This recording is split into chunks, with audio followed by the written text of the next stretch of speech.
let's remember that when Jesus briefed 4 disciples in his confidential briefing on his second coming, he opened his discussion and he closed his discussion with the urgent admonition, let no man deceive you. We need to understand that the characteristic of the period that we're being plunged into is one of deceit, one of very clever misguidance by the enemy. We do have an enemy. He's very knowledgeable, very resourceful. And we are moving into open spiritual warfare. We're used to conflicts in countries about politics, different views. Today, there's a fundamental war going on in worldviews.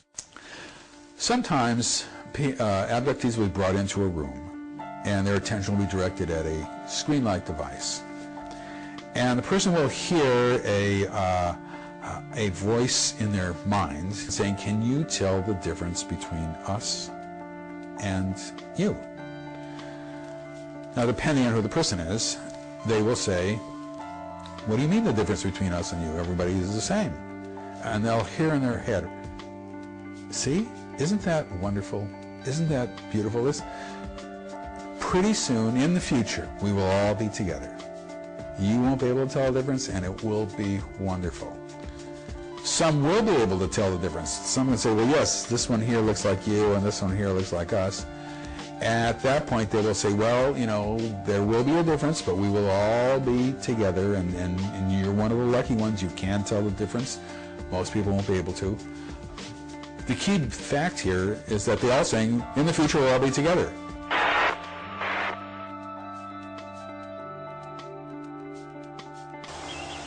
As you follow the progress through the centuries and you see how the power structures have changed, it has been going more and more towards an economical power structure to control the world with money, and that seems to be where it's going.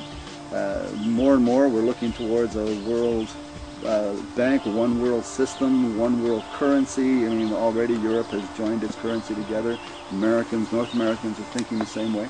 So this is really the work of Satan. This is his way of getting command and control over the entire world.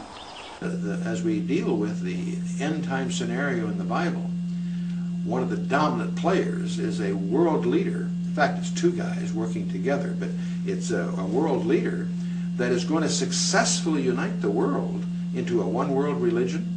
He's going to exalt himself above all that is called God. That includes Allah as well as the Jews and the Christians. He somehow is going to deceive the whole world. He's the most popular guy that's ever come along.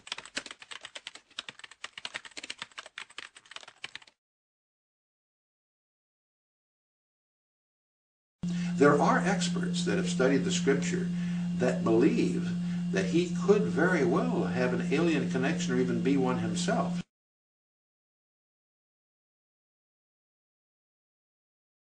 The involvement of these alien entities may be a far bigger factor in the climax that the Bible portrays than most classical scholars have really been sensitive to. 7, go ahead.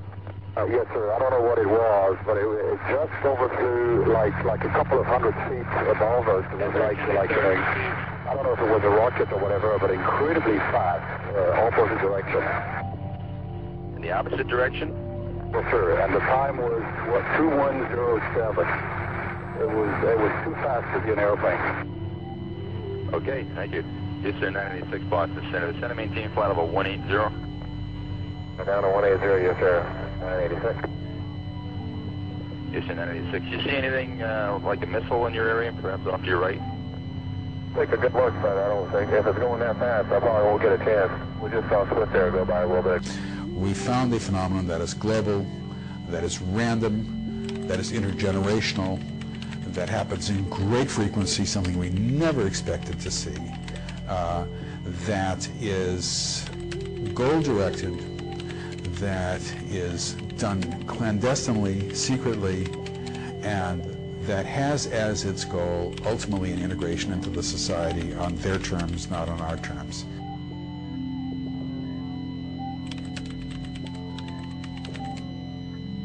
And I think that there's not a lot we can do about it, unfortunately.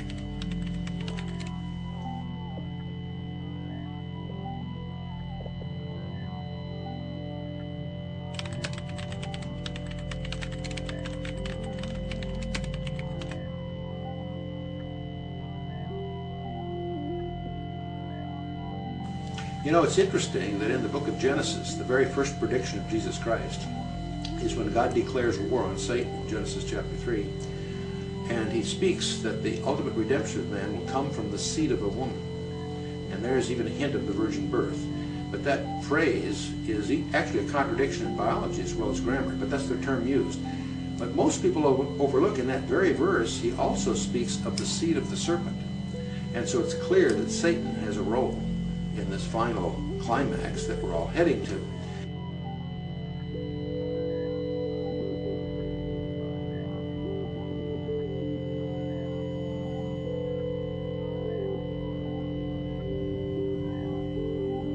What we think is going on here, because eggs are taken and sperm is taken, that they are joined together in vitro.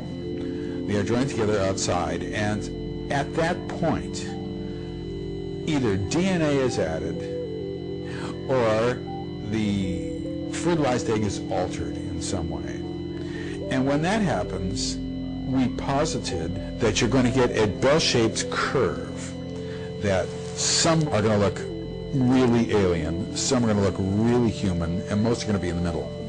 What we've also learned is that what they then do is take the DNA from one of these hybrid children and inject that into the embryo, and then you get a skewed bell-shaped curve where some of them look alien, a lot look in the middle, and a lot more look a lot more human. Then you take DNA from that generation and do the same thing, and you keep doing it over and over and over again until pretty soon you get hybrids that look very human. There's slight differences, but very human. And that is in fact what we have been seeing, much to our amazement and chagrin.